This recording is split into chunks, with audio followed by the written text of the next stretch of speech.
My guest today is David Marples, who has written a book about the Euromaidan protest that was in 2014. But today we're going to talk about making of modern Russia. The title is, of course, inspired by Timothy Snyder's recent lecture on Yale courses on YouTube, which is called The Making of Modern Ukraine, which I highly recommend checking out. And instead of asking the usual question that I usually ask, as a Russian historian on modern Russia, it must be exciting to, for lack of a better word, to live in time like this with the invasion of Ukraine and the Ukrainian war. Yeah, it's exciting, but it's also very troubling as well, because, we're seeing a state that could have gone in several different directions, but taking what might be seen as a very violent route to the future by invading its closest neighbor, and a much smaller state, and a state without nuclear weapons. And, I don't think Russian history had to end up that way, but this is the way it went under Vladimir Putin at the end of towards the end of his long years as president. So I find it very, very worrying at the moment. Although Russia, of course, is in the headlines every day, I also study Ukraine and Belarus, and from their perspective as well, these are disturbing times in both countries. One is occupied, and the other is dragged into the war by being sort of the base for the Russian troops that went into Ukraine, and is trying to resist sending its own troops there under a regime that is extremely unpopular and was almost forced out 2 years ago. So we're going to come back to the Ukrainian invasion or special military operation, as Putin put it, of course. But I said this since the beginning, and not on the podcast, but personally, privately, that would you say we are in a new phase of a second Cold War just before we begin with the 90s? And would you agree that we are entering a new phase of Cold War? In a sense, yeah, although it's very different, because we're not now talking about ideologies, let's say a communism versus a market economy and democracy. I mean, Russia has quite simply become a market economy. It's a world economic power, which exports oil and gas widely. It's not equivalent, I think, to the Soviet Union in many different aspects. The Soviet Union was a federation, uncomfortable at times for sure, but nevertheless a federation of many different nationalities, over 100, and 15 of those had their own republics. And although they were not given any real power, you did see in different periods of the Soviet Union that, first of all, there were times when they were allowed to develop national cultures and languages, and then there were times of severe repression from Moscow, for example, in the 1930s. But periods of cooperation, as in the Great Patriotic War, when all these nationalities, or most of them, took some role in it, and some of them took very serious roles. So the Cold War that developed afterwards, I think, was simply that, a Cold War. And this is not really a Cold War in that one state has invaded another state, and a state whose borders it has recognized on more than one occasion, but then decided that these treaties made in the past are no longer valid, and has chosen to break them for various reasons. And we can discuss that later, of course, but I don't see it as a direct equivalent to the Cold War, but it's certainly hostility that we've not seen in the past between independent Russia and the Western world. So let's begin with the 90s and the breakup of the Soviet Union, and several post-Soviet unions, such as Ukraine, of course, get independence at last. So what was the impact of, and while the world was celebrating this, the Western world, it would be a miserable time if in the future, especially in the 90s for Russia. So let's talk about the impact of collapse of the Soviet Union. Right. I mean, many people in the West got excited about the Gorbachev period, because in that period, 1985 to 91, you began to see significant changes that were simply unprecedented in the Soviet past. For example, glasnost or frankness saw the development of criticisms, free speech, media that became more and more outspoken and would start to uncover things that had never been discussed before. All these were seen as very positive things in the West. And ultimately, Gorbachev decided to curtail the power of the Communist Party, which had held everything together. And once he did that, there was really no way backward, I think. The state that existed previously could no longer exist because there was nothing to keep it together. The national republics had their own agenda, and within the Soviet Union itself, once Boris Yeltsin, who was initially a friend of Gorbachev in the mid-80s, but eventually the two fell far apart. Once Boris Yeltsin acquired the presidency of Russia within the Soviet Union in June of 1991, that I think was a decisive event, because then there were really two powers in the Kremlin, Gorbachev for the Soviet Union and Yeltsin for the Russian Republic. And after the putsch of 1991, when a group of hardliners tried to go back more or less in time and take us back to the Soviet system, it was rejected. Gorbachev was arrested at that time and then subsequently released 3 days later. But once he came back to Moscow, it was quite clear that power had moved from Gorbachev, from the president of the Soviet Union, to the president of Russia. The Communist Party was stripped of its power. The KGB was dissolved, although it returned in a different form, but nevertheless it was dissolved for a time. And suddenly, Yeltsin was the commander of the armed forces of Russia, which made up 75% of the Soviet Union, and gradually took more and more of Russian resources into his own hands.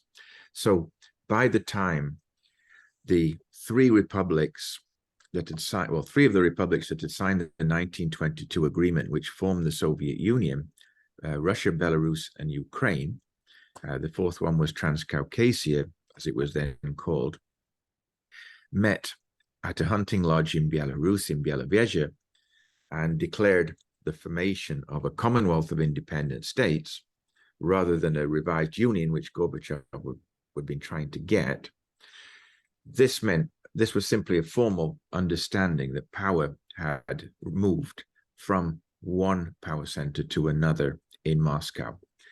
And at the same time, the economy of the Soviet Union was in a very difficult situation. They were requiring imports of food from places like Germany.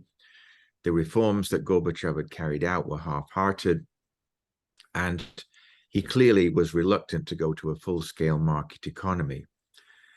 And at that time, I would say that Yeltsin and his advisors were very much influenced by the American market system. I remember Jeffrey Sachs, the economist, was in Moscow trying to introduce shock therapy. And in early 1992, when Russia began its first steps as an independent state, immediately shock therapy was introduced, which suddenly meant that all the safety nets of the Soviet system, where people were not unemployed, they had a secure job, they had secure pensions, this all evaporated overnight. And quite suddenly, with the privatization, many people became impoverished. And Yeltsin himself was not really equipped, I felt, to deal with this change of situation. Suddenly, he was almost completely dependent on the West and reliant on Western help, which came slowly, and it came reluctantly because the West was very much supportive of Gorbachev and wanted Gorbachev to remain in power, and gradually had to get used to the idea that Yeltsin was now the new leader. Now, something that we spoke about before, sorry if I interrupted you there, but we spoke before the recording that you were with yourself, you personally witnessed from 87 onwards the collapse of the Soviet Union. That must have been really exciting, and again, exciting to be a witness of your personally. Yeah, and I would say that it was completely unexpected. I mean, I wasn't especially naive, and I'd published a book in 1991 about Ukraine, which predicted Ukraine would become independent before too long. It seemed to be fairly obvious, but I would say that the suddenness of the collapse of the Soviet Union took a lot of Western analysts by surprise. It seemed to be fairly stable. There didn't seem to be any prospect of it just collapsing. But the question, I think, really was people underestimated what had happened under Gorbachev, and they underestimated the desire of the Soviet republics to develop their independent states. And I think in that period, it was quite evident because the protests that were taking place in Moscow, many pro-Yeltsin protests, 500,000 people in the streets, for example, complaining about unemployment, coal miners' strikes that took place in 1989 and 1990, and to some extent again in 91, strikes of steel workers. The place was in chaos, but at the same time, it was still like a debating society. In Moscow, you could more or less meet anybody at that time. You could talk to people who you would never have dreamed of talking to before, I mean, well-known dissidents, for example, who could travel there. And the interesting thing about those last years of the Soviet Union, let's say from 88 to 90 at least, was that Moscow was actually leading the way in glasnost and these political changes. The republics were well behind. I remember in Ukraine, it was a very repressive state at the same time, and Ukrainian, let's say, dissidents or intellectuals were traveling to Moscow to make the case to get rid of their own party leader because he was a relic from the past. And this was, I mean, they felt very frustrated with the lack of change there. But Gorbachev was the one pushing, but there were people pushing even harder. The problem, I believe, also was, and it was evident in that period, is that Gorbachev didn't really have any long-term economic strategy. He thought he did. I mean, he began with what he called perestroika, and we're going to restructure Soviet industry. They introduced, for example, cooperatives in some of the towns, joint ventures. But he didn't really want to go full-scale capitalist, and he didn't want to destroy the country. He wanted to keep it together. And he seemed to be powerless at some point to stop the forces around him from going their own way. And in 1990, in early 1990, he actually started to replenish his ministries with old guard communists, people who were hardliners, people who wanted to go back to the past. So that all the people who carried out the putsch in August 1991 were in fact Gorbachev appointees. They were people he put in those positions rather than reformers. The reformers by 1991 had That all is the left. one where you had the famous tank scene rolling down the street, right? They're firing. Yes, yes. And Edward Shevardnadze, who was the foreign minister for a time under Gorbachev, he'd left office by that time. Alexander Yakovlev, who was known as the father of glasnost, he'd also left office. So you found that the reformers had left, and Gorbachev was now surrounded by these old-style hardliners. And I believe that in August 1991, these people actually thought that Gorbachev would support them. They thought that he would accept that we had to go back and all these reforms must end and the Communist Party must be revived and brought back into full authority. But by then it was too late, because I think in Moscow and elsewhere, St. Petersburg as well, people didn't want to go back. They'd seen enough to know that the Soviet Union was both corrupt and repressive as a state, and that there'd been terrible crimes committed in the past that they knew more about now than they'd known about in their youth, say. So, to watch it happening was fascinating, but I would say that, when you're an eyewitness to events, you don't go with the events. You simply see what's around you, and you don't really predict the future. So right up until about September or October 1991, I didn't think the system would necessarily collapse. By that period in 1991, I didn't see how it could be saved, because it looked like there was so much desire for the republics to go their own way. The Baltic states had virtually gone. They'd all declared independence earlier. And by August 1991, Ukraine, Belarus, and many other states had declared independence as well. And then it was a question of what is going to replace this vast empire, this vast communist empire after it's fallen. So perhaps, we could expect a period of chaos. But I will say it was not particularly violent as far as complete changes of regime go. It became violent in some regions, but at the time, in December 1991, it was fairly peaceful. There was no rioting in the streets. There was no fighting in the streets, for example. Nobody came forward to defend the Soviet Union. So Gorbachev just resigned on Christmas Day, and then he was gone. Now, I was watching some clips in preparation for this episode on YouTube yesterday, and where I found all babushkas where they were selling everything they could find because the market economy had crashed, and it was so expensive for bread. Everything was food was expensive. Like we talked about, work was hard to come by at this point in the 90s, and it really seemed like at first they were cheering. You should see flags on the street, and people were happy that finally the new or rebirth of Russia, if you will, was had come back in a form of freedom. But they kind of at the as I started some interviews as well, and they were like older people were like, "Is this freedom? We like we preferred the way that it used to be," and people were really kind of skeptical to get the new freedom that they would gain by the collapse of the Soviet Union.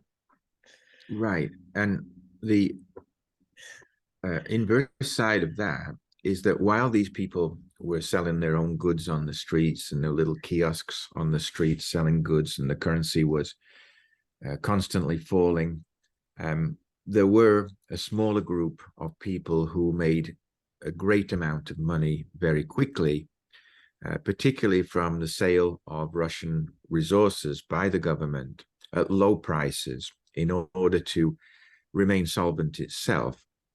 And these were people, sometimes they had backgrounds in the party, sometimes they had backgrounds in crime, but they had amassed enough resources by the 1990s to make these initial purchases and then become extremely rich as the value of the raw materials increased dramatically. And we call them oligarchs, and they probably made up about 8% of Russian society, no more than that. And they developed almost like their own empires. They became rich by owning metallurgical enterprises, oil enterprises, gas enterprises, diamonds, whatever. And then once they owned them, they tried to maintain them, sometimes by force. Many of them had their own security forces who sometimes got involved with other security forces in Moscow. So while the bulk of the people are really struggling and blaming all their problems on the switch to a market economy that happened so quickly, they also are seeing in the streets very wealthy people who have massive resources, far more, in fact, than the original party hierarchy had when they had their special stores and their cars and their chauffeurs, etc. It's on a bigger scale. And at the hub is the president, who becomes weaker and weaker. I mean, in 1993, in October, a dispute between Yeltzin and his parliament ended when the army sided firmly with the president, fired on the parliament, killed about 150 people, and those who remained there were arrested. And this ensured that Russia was not going to have a parliamentary system. It was going to have a strong president. And the potential for wielding great authority there vastly increased after October 1993. But Yeltsin himself was physically, he had many problems. He had heart problems. He was never in good health, even in the late 1980s. But by the early 1990s, he was constantly recuperating from some operation. He was spending more time in sanatoria than he was in Moscow. And it meant that Russia depended very heavily on his selection of prime minister. And the prime ministers changed quite frequently as well. And I would say the culmination point, and I was in Moscow at the time, was the summer of 1998, when everything suddenly collapsed. Several banks simply disappeared after that. the ruble plummeted against the dollar, and there was a financial meltdown that we, on a scale never seen before. And I remember sitting in a hotel room in Moscow. I'd spent the summer in Siberia, but I came to Moscow at the end of it. And I was waiting for my taxi to the airport. And there was an exchange office right opposite. And the ruble initially, when I sat down, was at 6 to the dollar. By the time my taxi arrived, it was 30 to the dollar. Wow. It was about an hour later, and I watched it go up. And at the same time, all the machines dispensing money shut down. As I mentioned, several banks shut down. And the only way to purchase stuff at that particular time was with dollars. If you had dollars, you could be quite affluent, you could live very well, and you could survive. But without them, you were in trouble. And most Russians had a very rough time. In August of 1991, oil prices and gas prices, which had made up the bulk of the valuable exports, they crashed at the same time. So you got very low prices for energy products, which is the basis of the Russian economy. At the same time that there was a run on the banks, currency collapse, a president who was really too feeble to do very much, and everything dependent on the government or the cabinet at the time to deal with that situation. And Russia had a number of prime ministers, and I wouldn't go into them in any detail because they weren't around very long. But I found that Yeltsin sort of dealt with people that he knew. Primakov was one, Chernomyrdin was another. But in 1991, earlier, he appointed Kirienko, one of the youngest prime ministers. He immediately fired him in this crisis and tried to bring Chernomyrdin back, and everybody in the parliament revolted against him, so they didn't want him, and he ended up with Primakov, who was much more stable, but didn't last very long. And the prime ministers were changing all the time until the appointment of Vladimir Putin. Putin was like the last prime minister that Yeltsin appointed in 1991, in the fall of the year. And Putin was really unknown, I think. I mean, he was better known in St. Petersburg than he was in Moscow. And he'd made his name, if you like, as a reliable KGB agent in East Germany, who then started to work for the governor of St. Petersburg, Anatoly Sobchak, and had got a reputation, I think, as a very reliable person, not particularly inventive, not particularly exciting, but just someone who could bring a bit of stability back to Russia when Yeltsin, as he decided to retire by the end of 1991. But sorry, how well is I'm sorry for interrupting you again, but yeah. How well is Yeltsin remembered today by the Russian people? Is he remembered well, or is he kind of looked down upon as it kind of was in? Well, I think the Russians, first of all, remember Yeltsin for two things: for the putsch, for standing up to the plotters in the putsch when he sort of rescued Russia from the chance of going back to the past. He was the first president. But second, and overwhelmingly, I would say that Yeltsin is remembered as being president over a time of complete chaos. And this is how he's associated today. Gorbachev brought down the Soviet Empire. He was heartily disliked while he was alive. He only died last year. Yeltsin, perhaps, is regarded with even more contempt because he was the person who really brought the system to the brink of collapse and allowed these oligarchs to amass a lot of power, didn't attend to the needs of the Russian people, and left Russia much weaker than it had been at any time in recent history. So I would say very negatively, regarded very negatively. So Yeltsin died last year, as you mentioned, and Putin chose not to go to his funeral. And considering that you said that he kind of helped make Putin's career, what did you make of Putin not attending his funeral? Just one thing: it was Gorbachev who died last year. Oh, sorry, yeah. Yeah, Yeltsin died in 2006. Yeah. That's my Gorbachev, mistake. but the question is pertinent. I mean, I think Putin does not want to be associated with the past. He doesn't want to be associated with the collapse of the Soviet Union, which he regards as a tragedy. And therefore, he kept his distance from the legacy of Gorbachev and being identified with Gorbachev. I mean, I think the two of them occasionally saw eye to eye. I mean, there's some examples from Gorbachev's post-Soviet past where he and Putin had long discussions. But ultimately, I would say Putin didn't want to be too close to him, didn't want to be seen that way. I'm sorry for going away, derailing a little bit there, but let's go back to Putin and the rise of Putin. So he comes from Moscow, and how does he deal with this change from being in St. Petersburg to the capital of the new Russian Empire and vastly more power? Yeah, well, there's one event that I should have mentioned earlier but didn't, and that is that in 1994, in December, Yeltsin started a war against the Republic of Chechnya, which had declared independence at the end of December 1991. And this was a disastrous war where the Russians were simply ambushed from the hills. The Chechens refused to fight a direct war. They used guerrilla warfare. And Russia naively sent in raw recruits who certainly died in large numbers.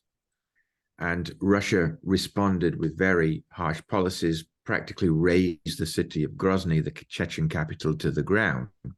But ultimately were obliged to make a humiliating treaty in 1997, by which they recognized that Chechnya and Russia could continue as they were at the end of 91.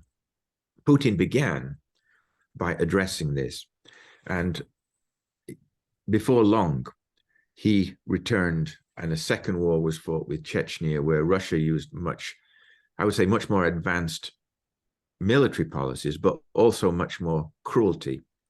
And Putin himself, dressed in military uniform, he went to Chechnya. He was seen as a man of action.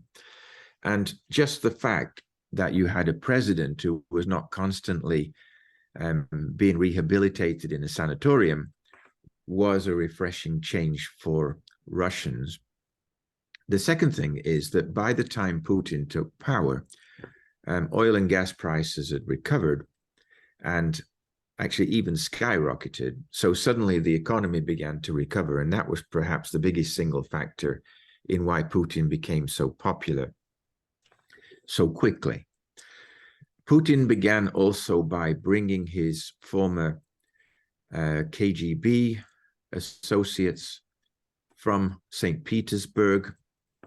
He'd also, for a brief time, been head of the Federal Security Bureau that took over from the KGB, the FSB, and these people as well were given positions of real power. So Putin created a new power structure. He also decided to rein in the most notorious oligarchs, most unpopular ones really, but the most powerful ones. People who own the largest oil companies, people who own the TV, the airlines, etc., and informed them that either they could stay out of politics or he would be coming for them.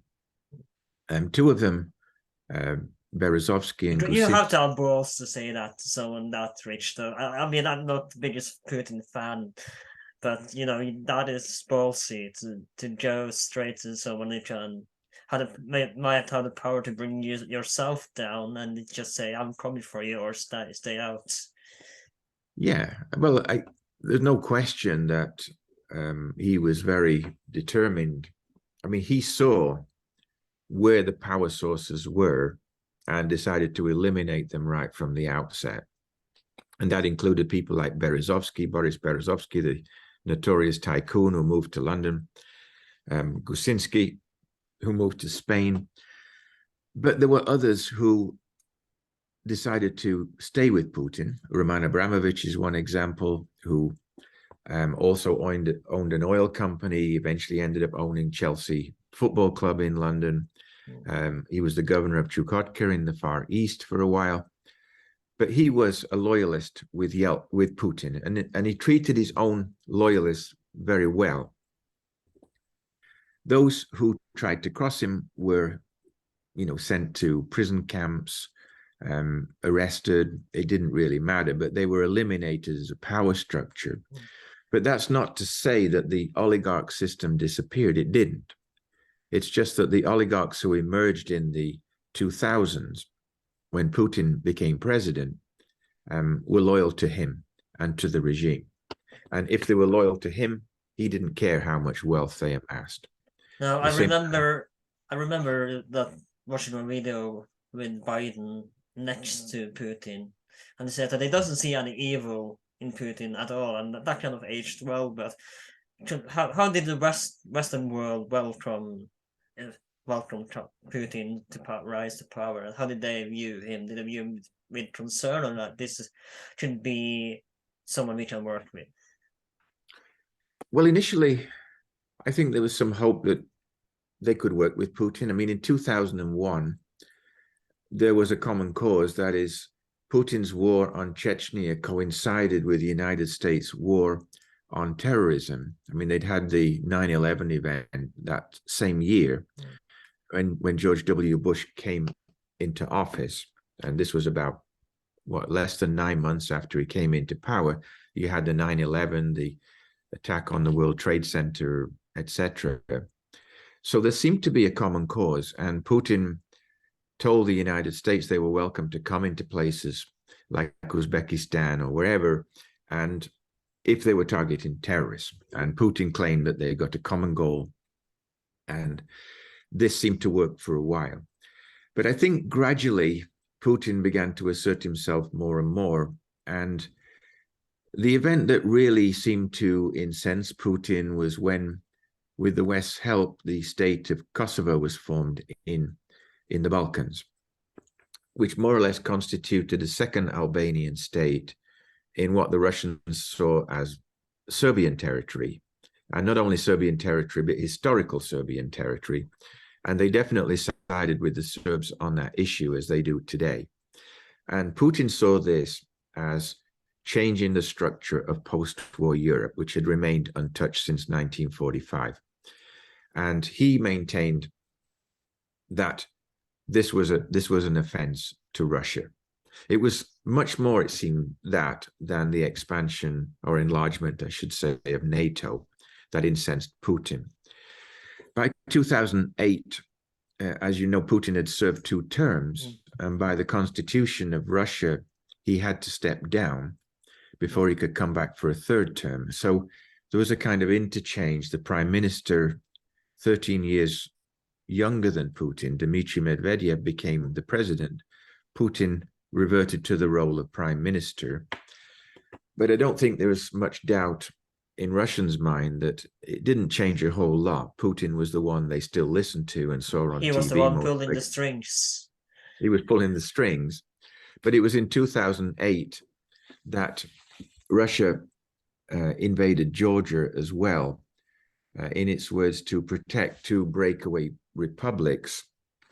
And Russia started to, well, even earlier, I would say, Putin started to denounce the so-called color revolutions that had taken place, for example, in Ukraine in 2004, where the Orange Revolution took place, and Putin's favored president, Yanukovych, was defeated in the election by Yushchenko after a rerunning of the 3rd round. I mean, the mass protests forced the president of Ukraine, President Kuchma, to authorize a new vote of the 3rd round of the Ukrainian election. And Yushchenko, when he came to power in Ukraine, was quite clearly not favored by Moscow. Medvedev actually broke relations with him for a while, but particularly over the issue of nationalism, Yushchenko making national heroes of anti-Soviet figures from the Second World War. And this is where I saw the beginning of the conflict with Ukraine, back from the Yushchenko period. It maybe didn't make too much difference because in 2010, there was another election in Ukraine and Yushchenko was replaced by Yanukovych. So he did eventually come to power. And between 2010 and 14, the Ukrainian issue receded into the background. But we've already seen, I think, in 2008, Russia beginning to change. But let's still talk briefly before going into the Ukrainian and Euromaidan protest. But I mean, let's talk about Dmitri's reign for briefly. What was like under, even though Putin was pulling the strings, how much power did he really have, Dmitri? He didn't have a lot of individual power.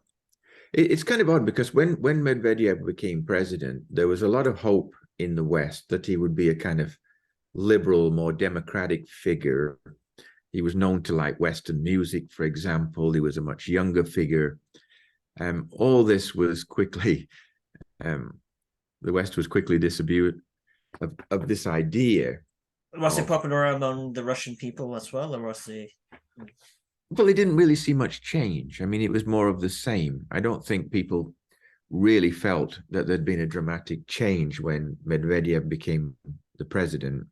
Putin was still giving his broadcasts every week, and there seemed it became more Western, anti-Western. But that was something that had been developing throughout the early part of the 21st century. It just became a little more acute by 2008 to 12. In that period, as we say, there was the war with Georgia, where Russian troops actually went into the capital. Russia was clearly supporting the breakaway republics. And in this same period, it was the first time I heard about a plan of a possible invasion of Crimea. And this was something, the Crimean issue was something that it came up in the early 90s. There was a breakaway movement in the early 90s. But I don't think Russians generally accepted the idea that Crimea was part of Ukraine, or the Black Sea Fleet was part of Ukraine. In 1997, there'd been a peace treaty between Russia and Ukraine, and Russia got about 83% of the Black Sea Fleet. But there was always felt that Black Sea Fleet, the port of Sevastopol, were clearly Russian. But there was no real plan, I think, until about 2008 to change that situation.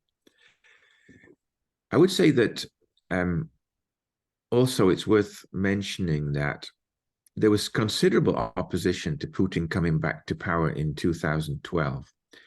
And we saw, prior to the elections of that year, mass demonstrations on a scale not seen before, and centered around opposition. The most prominent figure was Boris Nemtsov, who'd been the Governor General of Nizhny Novgorod, the town of Nizhny Novgorod, in the Yeltsin period. He'd been close to Yeltsin. He'd been a deputy prime minister, but now he was more or less accepted as the leader of the breakaway forces. And in 2012, it did seem for a time that there may be a possibility of change. But Medvedev announced that Putin was coming back. And when Putin did return, I felt there was a noticeable difference between his first and second terms and his third term, where Russia was gradually moving much more towards an authoritarian state rather than a democratic one. Did you see this coming, that it would be more autocratic? That as a Russian historian, did you kind of see it coming at this point? When Putin came back a third time? It's also identified with a time where Russia is more stable, the economy is much more secure. They've resolved the Chechen problem. Once Ramzan Kadyrov becomes the Chechen president, he decides, well, he's got a close relationship with Putin. It stabilizes Chechnya. Putin is also, from the early part of his leadership, he divided Russia into regions, 7 different regions, each governed by someone appointed by Putin himself. So he's got much more centralized control than Yeltsin had. And it ends a period where the large republics within Russia, the autonomous republics, could really think about having any serious power themselves. The power devolves back to Moscow. And it really makes Russia a much more stable power. And I would say that of all the things that Russians are concerned about in the 90s, it's the lack of stability that's the key one. The idea that Russia is a weak country with a weak economy, more or less beholden to the West to help it out. This is no longer the case. And Russia is striking up close economic relationships, trading relationships with countries of the European Union, as well as with its former allies or communist allies. And it means that there's a relationship developing between Russia and Germany, for example, over the exports of oil and gas.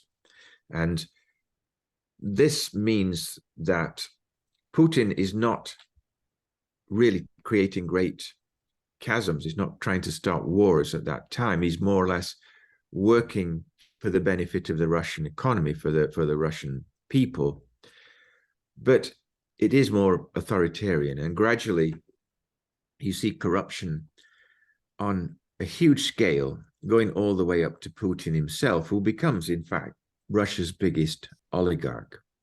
And at the same time, more frequently starts to talk about reviving the past, that Russia's imperial past, or the former Russian Empire, is no longer seen as a time of exploitation of the masses, but a time of great achievement and glory. And do you think that this has always been Putin's plan, like from the start, to gradually kind of evolve to this? I was speaking with my family, actually, my uncle one time, and we talked about how long when you can have such power in such a long time, it can kind of screw with your head a little bit. Do you think that is what's slowly happening with Putin right now and back then, or do you think that he always had kind of this idea of reviving the imperialist past to Russia?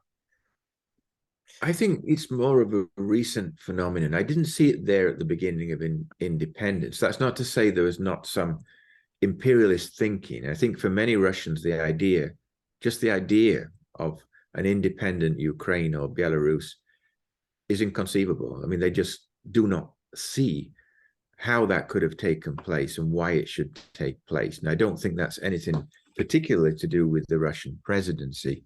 It's simply how Russians perceive the past. They've always been an empire. There's not been a period. It's not like the British Empire, where quite clearly after World War II, they started to give up India and African colonies and things like that. And you could see that coming. There's no particular desire in Britain, for example, to retake its empire. It's inconceivable. But the Russian Empire is contiguous, and you've got large numbers of ethnic Russians living outside the Russian Federation. So, for example, 40% of Latvia is made up of ethnic Russians. And that's a natural target for Putin's type of thinking, that we can't abandon these people who've been forced to learn foreign languages, swear allegiance to foreign states, etc. Large numbers of Russians in Ukraine, large numbers in Belarus. And I think this kind of thinking was always there, but it was taken to a more higher pitch or extreme level by Putin from his third term onward. And meanwhile, he has a series of advisors. He has a prime minister who was once the president. But gradually, Putin himself, he has a party in parliament that's completely loyal to him. Even parties in the opposition parties, like the Liberal Democrats, are also loyal to Putin. So for a time, there's really no major opposition party, let's say on the pro-Western front, the pro-Western democracy. All those parties that had a role in the 90s have more or less disappeared off the map now. Yabloko and others. The Communist Party of Russia under Yeltsin formed perhaps the main opposition party, but the Communist Party really is also stripped of power. You've really got the one party in parliament loyal to Russia, loyal to Putin.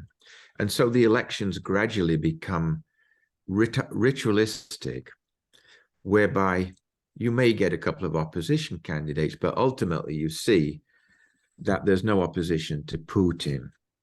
I mean, I mentioned earlier Anatoly Sobchak, the governor of St. Petersburg, who died. I think it was 2000 he died. But his daughter, for example, ran in the last election against Putin. She's a TV announcer. But, you know, the two families are very close, and you know that there's no real possibility of her taking a stand against Putin. And this is the way elections are run. And so Putin is gradually getting more and more, I would say, like Stalin, a bit of a cult figure. He's a little bit above normal political fray. He doesn't really enter it. He allows other people to debate, perhaps. And he might appoint people Just to not debate him. not about him. And he's got people around him who are completely trustworthy. And it's more or less like a pyramidical structure with Putin at the top and his bureaucrats and oligarchs and all the people around him, all amassing a lot of wealth. Putin is probably the world's wealthiest man now. He's got about 17 palaces. He lives like a lord. Isn't he building one at the moment as well? Like 2020s, didn't he start on one giant mansion somewhere? I remember watching some news about it, but I just don't remember where. I just started building one at the moment. Yeah, he seems to have succumbed to the idea of his own personal greatness. But I think quite recently as well, let's go back a little bit. I would say that Putin's decision-making seemed to me fairly rational for quite a long time. I mean, I wouldn't say I agreed with any of it, but it was rational. You could see where he was coming from. In 2022, or even late 2021, that rational thinking seems to disappear. And Putin also seems to be more and more distant from his Security Council. I mean, it's sort of epitomized by that long table with Putin at one end and the people sitting around at the far end. You know, it reminded me of one of these little hockey tables that you get, you know, where you can play hockey on a long table.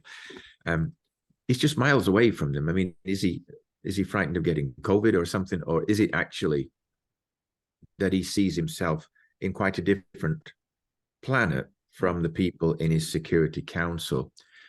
And even from what you see on TV screens, they're quite clearly terrified of saying anything to upset Putin. And this is not a healthy environment. Plus, Putin recently turned 70 years of age. And it seems to be a kind of defining point in his career that he's now decided to change the world in the way that he sees it. And the first thing is to occupy and change the government of Ukraine, which he sees as pro-Western, neo-Nazi, or whatever. And I don't think the invasion of Ukraine was perceived as the final step in some project.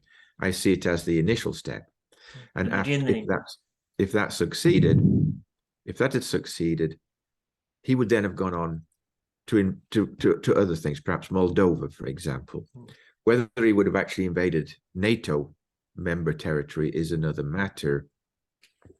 And so, you know, Russia suddenly becomes a hostile neighbor. And I visited your country, and I know that in the northern border, there's not much really to separate Russia from Norway, right? There's simply a river there. My brother was actually protecting the border from the Russians in his military service there back in 2015. And you've got the city of Murmansk, you know, just over there from the northern border.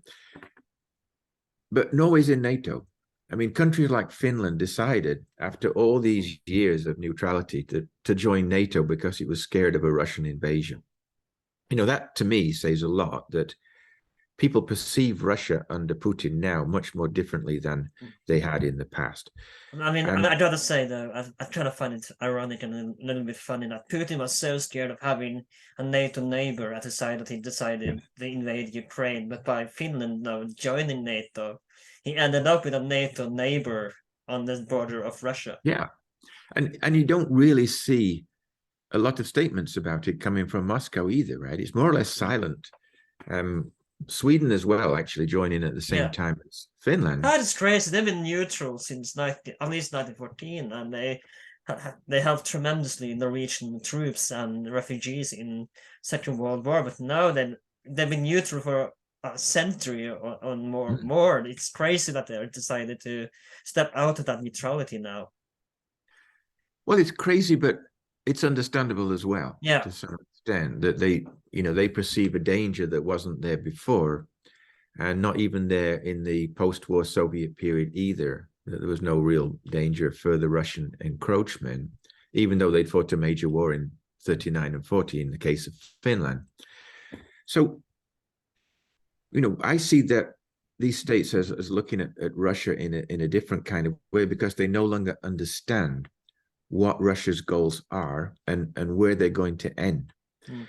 And Putin is probably the only politician in Russia who does know, who has some idea of what the goal is. Because it seems incredible that Russian state today is capturing territories and putting up Russian flags on the basis of the fact that these territories were taken by Catherine the Great in the late 18th century. Yeah. I mean, how can you think like that in the 21st century?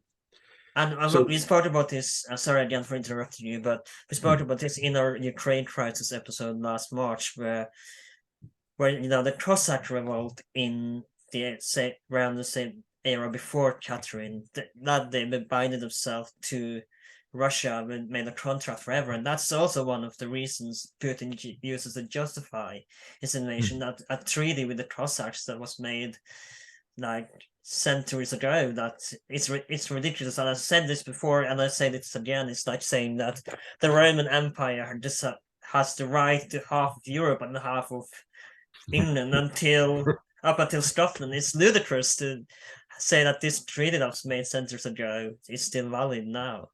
I agree, but this is the way Russian leadership seems to think at the moment, or at least Putin seems to think, and the rest of them are kind of dragged along with him. Even people like Lavrov, who seemed to me to be quite a sensible diplomat in his earlier career, but now seems to be totally allied with Putin in order to keep his position. So what does it mean? I mean, I think in the case of Ukraine, you could make a more modern case that, in fact, Yanukovych was forced out of office by the Maidan in 2013-14. He ended up leaving office when Ukraine could have accepted a European brokered plan that would have left him president till the next election in 2014, and then he would have left. And I think that what happened in 2014 in Ukraine was a catalyst for Putin's more violent mode of thinking. I mean, this is what forced him. He decided to annex Crimea outright in March of 2014, followed by fomenting a war in the Donbass. And again, I think it was a case of how much of the Ukrainian eastern state could be taken by pro-Russian separatists with Russian weapons, and at times Russian military engagement as well. And and then I think, well, what really did happen in Ukraine? I mean, ultimately, yes, there were some far-right forces in Ukraine in 2014. There's no question about it. And you see the flags to Bandera that were just not to the extent that Putin claims that the government. They never formed part of the government. They never had a decisive role in government, and not a single president of Ukraine, including Yushchenko, really could be said to be far right or embracing these kind of principles back. And it's ironic that it calls them fascist government, because Putin, Putin, but Zelensky himself is Jewish, so it's kind of I mean, it's far-fetched, and I think it's obvious it's far-fetched, because the real goal is not to denazify or demilitarize Ukraine, it's to control Ukraine. And you can only control Ukraine by removing the government that is definitely pro-Western and would like to join the EU, and at the moment would like to join NATO. I mean, Ukraine would join tomorrow, I imagine, if it was given a chance to join NATO. So Putin as you suggested earlier, has really indulged in a kind of self-prophecy. I mean, he's created this situation that's actually made it worse. He's unified Ukraine. He's pushed countries into NATO that weren't thinking about joining NATO. And he's polarized the rest of the world. And at the moment, I would say the real, the reason why Putin and Russia are managing to survive is because they've had backing from countries like China, which have taken up the slack of Russian energy resources, and which the West is refusing to engage in any meaningful way because they see China as the principal enemy, actually, if you really look at where the United States is coming from. And how long that will last, I don't know, because I think ultimately, if United States, the EU, and China agree that this war is a bad thing and has to be stopped, then Putin's really got no place to turn. I mean, there's no major power in the world otherwise that would back Putin. And I see Russia, therefore, as being in a let's say a weaker position. I mean, I don't see it as being on the brink of collapse. I mean, a bit like 1991. I don't see that. But I think a series of defeats in the war could see some serious questions raised about the leadership. We've already seen questions about the military leadership, but you could see questions about the political leadership emerging as well. But at the moment, Russia's not on a war footing. It's simply talking about an operation and recruiting, conscripting, I should say, maybe a third of what it could conscript as far as troops are concerned. You see so many people fleeing Russia right now into Armenia, Georgia, and the countries, the few countries that they are allowed in, and they're losing so many good people that could work for the government, that could be helpful to stabilize Russia, to help all these people are now fleeing because they don't want to be conscripted into the Russian army for another wave of mobilization. Yeah, this fear of conscription. I mean, the conscription to date has been fairly selective. It's mainly people who are from the regions of Russia, often ethnically non-Russians, but also people who are from the poorer stratum of society that cannot afford higher education. I mean, if people go into universities, then in theory, if they remain there, let's say they go on to higher degrees, as long as they stay until they're 27 years old, they're not conscripted into the army. And I think there are people who can afford to do that, but the vast majority cannot. So you get these people who've got no place to go, so they have to do their military service for 1 year. Now, I was watching, and Russian propaganda really try to market these people as well. Like, I was watching this Russian YouTuber I follow. He's more or less anti-Putin, and he's told about this Russian propaganda where you really can see them playing on the poor people. Like, oh, I used to be so poor, I can't afford anything, but now I'm back in the Russian army. I can drive a car now. I have my own car, and I don't have to move out of the house and have my own support my own family because I'm in the army. Yeah, and you get a lot of stories from Ukraine, especially from the early part of the war when these troops first arrived and they're wandering around stealing stuff and looking for food, having no clue why they're actually in this war, why they were sent into a war zone. It's pathetic and it's sad, and it suggests that there's a total lack of planning, but also a desire not to have a major impact on, let's say, the cities of Moscow and Leningrad, the centers of centers of Russian power, to keep sort of the middle classes, some sort of large middle class group of Russia, away from the scene of the war, so that life can go on, businesses can carry on as usual, and no one really knows much about the war, other than, you might get a paragraph in the paper or an item on the news about some crime Ukraine's committed, but you won't get a detailed view of the war like you did in the 1990s in Chechnya, because then, or even earlier in Afghanistan, because then you would see a real reaction, I think, among Russians. So you've got this kind of artificial situation where News is completely controlled by the regime. It's also very effective. I think Russian use of social media is quite sophisticated, and therefore they've managed to penetrate large swathes of society to accept their view of the war and what's taking place. And it's something that could only work, I believe, for a limited period. The richer Russians, ironically, the oligarchs and people in that stratum, do have access to different information. I mean, they're the ones who would see the realities of the war. I mean, they're the people who are most likely to travel to Europe and places and see things for themselves, or even to Georgia, for example, where you get a different perspective. So I don't really see it as long lasting. I see this as sort of the end period of Vladimir Putin, whether it's because of his political views or his medical situation. But I do also think that the system he's created in Russia is not going to collapse. In other words, it's got a certain stability. It would just require a different form of leadership.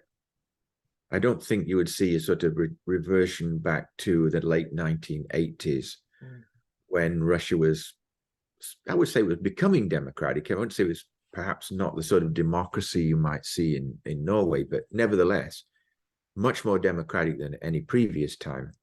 Now we've gone back to something recognizable, I would say, for most Russian people, where you've got a very powerful leader and people rely on him, trust him, because he is trusted. And he's taking them down a path really where it's hard to see the end of it. I want to ask, because because when the war started, we all thought would be over in two or 3 days, and we could already see after day one that Russian tanks in the capital. So what do you think was a failure of doing a blitzkrieg, if you will, for which Putin was intending to do? Where did he fail with the mobilization? Well, I think it completely misread the views of Ukrainians, the situation in Ukraine. And I think he looked back to 2014 when, let's say, at the Battle of Ilovaisk in August 2014, where the Ukrainian army just disintegrated, and believed that Ukrainians were in fact waiting to be, quote unquote, liberated by a Russian invasion, that most Ukrainians didn't like what was happening. Not just the Russians, but those with nostalgia for the past, those who felt that Ukraine was going in the wrong direction. And this was simply wrong. Most Ukrainians were highly loyal to the Ukrainian state. And even though you had periods in Ukraine where you had uprisings and disputes, almost endlessly during the Poroshenko presidency of 2014 to 19, but it didn't override the general sentiment that supported Ukrainian independence. So this is why I think Putin actually united Ukraine. And a figure like Zelensky, who came to power based on the unpopularity of the previous president for the most part, because he was a virtual unknown. And his popularity was around 28-30%. He will be remembered as a war hero for sure. When the war began, is now the most popular president Ukraine's ever had. And not only that, he's also a major world figure. And in the United States, he's also the most popular statesperson worldwide. This is a dramatic change from Ukrainian presidents of the past. And you've got, no matter what Zelensky says now, and sometimes he talks nonsense or something that really doesn't make a lot of sense. But whatever he says is taken extremely seriously. And he has become a figure who will always be remembered in Ukraine as the president who defended Ukraine. He's like a Winston Churchill type figure in the UK, or de Gaulle in France, for example. Is that kind of stature. And this is something that isn't going to change. And even if Putin, even if somehow Russia succeeded in this war, which I cannot really see happening, it wouldn't change anything. Ukrainians would still have guerrilla warfare against whatever regime is imposed on them. And it would go on for years and years and years. So there's nothing to be gained, in my view, from capturing Kiev, which is obviously the main goal of the war. I would say that perhaps a situation in the Donbass is more complex, because this has now been in place for nearly 9 years, and you have regimes that, however illegal, have entrenched themselves quite deeply. And at the same time, the population of Donbass perceives Ukrainians as the people who bombed them in 2014. You know, they're looking back to that period of warfare, and they may be more difficult to assimilate. I think it can be done, but I think Ukraine will have to make several concessions to that region if it wants to have long-term stability. But as for Russia, I think ultimately they will have to leave Donbass. Whether they will regain Crimea or not, I don't know. Well, I mean, they've controlled Crimea right now, but whether they will retain it, I don't know. I think it would be very difficult for Ukraine to take Crimea and then keep it. It's very difficult for Russia to keep it in the long term when most of the supplies come from Ukraine. It's a natural route for supplies. You had this sort of feeble bridge that the Ukrainians blew up for a time. But basically, Crimea is dependent on control of the Black Sea fleet, Black Sea and the Azov Seas in the east. I don't know. But I don't think this war will succeed in any meaningful way for Russia. And I have one final question before we have to run up here. But where do you see, with all the sanctions going on in Russia and the companies leaving Russia, and with Putin's more or less failure to annex Ukraine, where do you see Russia going in the future? And I predicted this in our Ukraine crisis. But do you think I've had a feeling that this Russia will be more or less like post 1918 Germany after World War One, with all the sanctions going on, that you will have poverty again.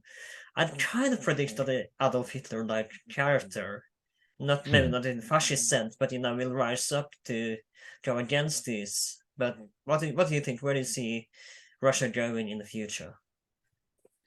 Well, as an historian, you look back to periods in the past. I mean, for example, when the line of succession going back to Rurik died out, and you had what the Russians call the time of troubles, went on for quite a long time, almost 2 decades.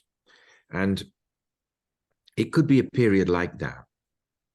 Or it could be a period of, let's say, frozen conflict. I mean, Russia's already left frozen conflicts in different areas, like Georgia, like Moldova with the Transnistria region, for example, that goes all the way back to the early 1990s.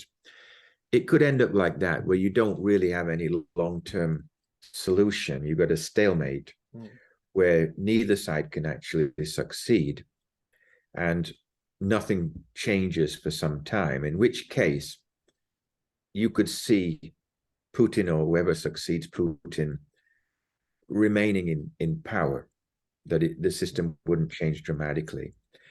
If Russia experiences a serious defeat, if the Russian army is completely wiped out in Ukraine, or the United States supplies further weapons that are much more oriented towards hitting Russia rather than defending Ukraine, which will be another escalation altogether. I don't think it would happen. If that happens, then I think we could see something like you suggested, that Russia would be in a period of chaos. And not only Russia, but Belarus would probably go through the same thing. So would different regions of Russia. So it's unpredictable.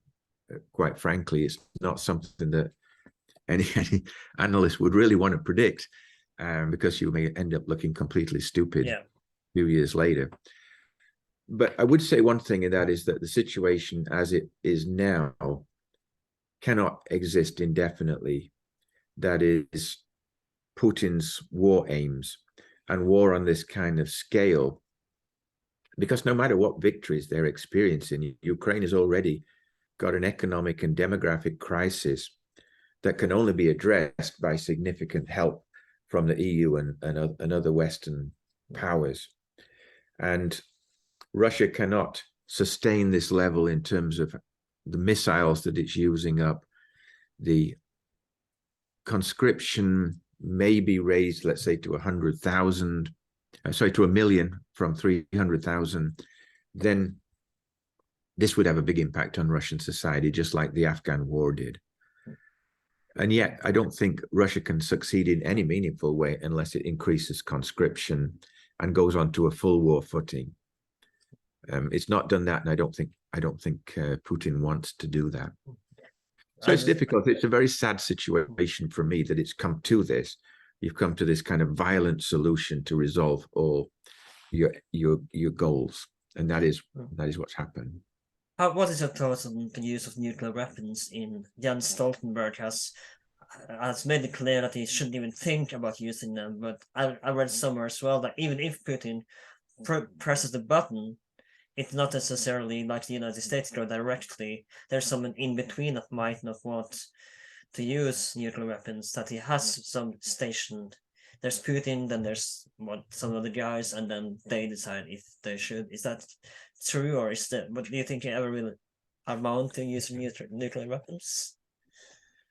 I think it would be a last resort. It would be something to be used if the situation looked disastrous and Putin felt that there were threats to his own power as a result, that you may see the usage of a tactical nuclear weapon against Ukraine.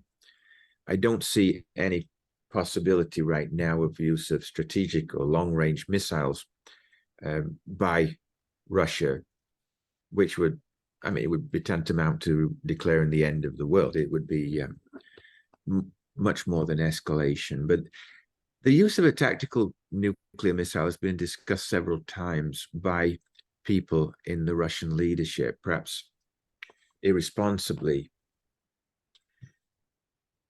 It's not something that I think they would do, simply because the response from the West would also be escalated as well. I'm sure that there's growing frustration with how far the Americans are prepared to come to the aid of Ukraine with weapons such as Patriot missiles and HIMARS and things of that nature, and what is going to be the limit to US aid. But at the moment, Russia is not going to run out of missiles yet. It has a lot of tanks. It has the equipment to keep continuing fighting for some time. So I see this war as dragging out, and it's sort of symbolized by the slow progress of the war in the Donbass. This campaign to occupy the town of Bakhmut, for example, has been going on now for about 3 months.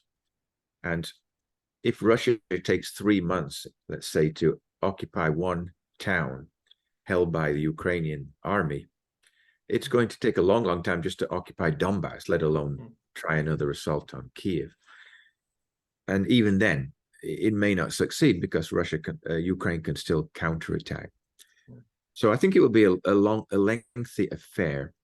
It's a matter of wills, as far as I'm concerned, that Putin believes there's a lack of commitment in the West to long-term support of Ukraine. I don't think it's true.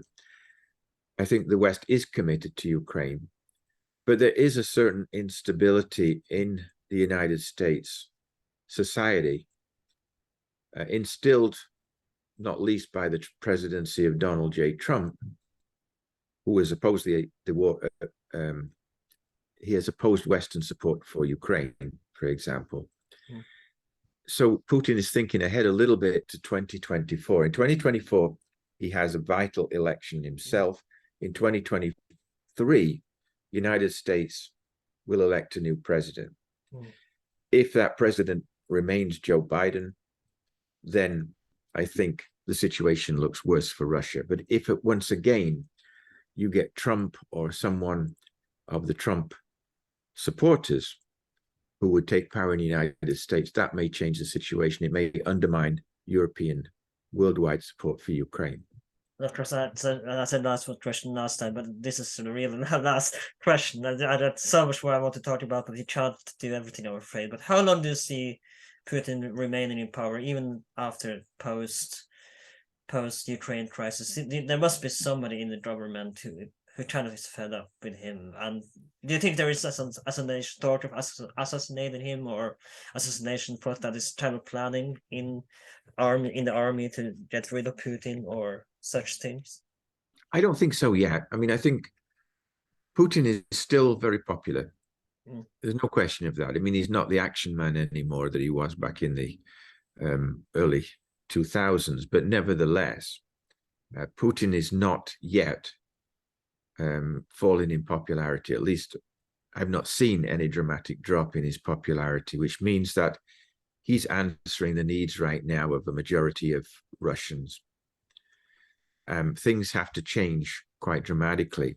The big question is his health, and that's not something I'm equipped to speak about because I'm not a medical expert and I simply don't know the background. But his general appearance is quite concerning. I mean, he's very bloated. He clings to his table. His knees are shaking. He looks weak compared to how he used to look. So that may end up being some kind of a factor, even though I have no idea what illness he suffered from or is suffering from. But he's 70. You know, that's quite an elderly age for a Russian. I mean, it's beyond their average lifespan. He's been in power, you know, with a sort of brief period anyway, for more than 20 years. In fact, you could say almost a quarter of a century he's been in power. It takes its toll. You know, it really takes its toll. I look at Lukashenko in Belarus and see him trying to walk down the steps of an airplane and how long it takes him to do it. It's just physical deterioration. It's a natural phenomenon. Putin's not going to be there forever, and it's simply a fact.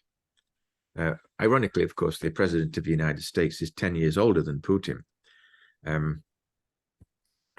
But at the same time, you know, things will change.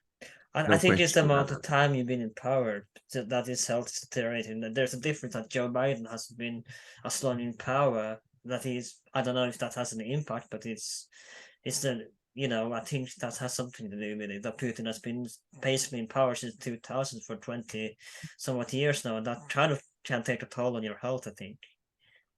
I think so. I mean, and I was looking the other day at the oldest serving world leaders, and I forget who it was, but there's one of the African presidents that's way ahead. But Nazarbayev has now stepped down. Lukashenko is still there. He's been in power since 1994. So you're looking at almost 30 years now in Belarus, while Ukraine's had 6 presidents so far, right? They seem to change every 5 years. But it's not something that I think is going to be a long-term future for Russia. They've got to think about Russia after Putin. And not only Russia, but the Western world has to think about Russia after Putin and what it might entail. And in the long term, how are Russia and its neighbors, particularly Ukraine, going to survive, you know, next to each other? It's really not something you can ignore. I spoke to someone yesterday on a webinar about the same thing. You know, Canada, for example, we cannot ignore United States. It's like United States coughs, we get a cold, is what the phrase used to be. And it's the same with Russia and Ukraine. They may be at war, and it may be that Ukrainians think we will never again have anything to do with Russia. They're our enemy now, till time immemorial. But they're also a neighbor. And somehow this issue has to be resolved in the minds of Ukrainian and Russian leaders. And until you get that, I don't see any kind of peace breaking out in this entire region. So there will be change, but it's a question of how quickly and how the war situation will develop. Yeah. It's an indecisive note to end on. Yeah. I could easily speak another hour about this, but I don't think our listeners be. I think they'll be tired eventually. But it was a pleasure to have you on and talk about the making of modern Russia. Before you go, like I said in the beginning, you have a book on the Euromaidan protest and slash revolution? Where can people find it? Should they be interested in reading your work? Well, let me just interject there, because in 1922 I published two books. One is on the war in the Donbass, which was an edited book by Central European University Press, and the other is a book on Stalin, which was published by Rowan and Littlefield in Maryland in the United States. They're my most recent. And prior to that, I published a book called Understanding Ukraine and Belarus in 2020. So I actually published 4 more books since that Euromaidan one, which was only an edited book, that I think are probably more significant, to be frank. Now, you have a sort of Twitter, so where can people find you on Twitter? Should they be interested in following you there? I have a Twitter account called @drmarples, and that's not for doctor, it's for my name, David Roger, @drmarples. And I'm also have a Facebook account as well under the same name, Dr. Marples. So David R. Marples, excuse me, on Facebook. So that's where I could be found. Thank you so much for coming in. It's been a pleasure to have you on. This has been What That Age 12. We are available on YouTube, Spotify, wherever you can find us, Apple Podcasts. If you have Apple Podcasts, if you like this episode, please consider writing a review. That would help us out a lot. We are also on Twitter now under That Age 12. So please follow us there, on Instagram under the same name as the podcast. Please like, share, and subscribe. Check out some of our other episodes. We should definitely have something of your liking, I hope. This has been What That Age 12. My name is Alan, and I'll see you next time.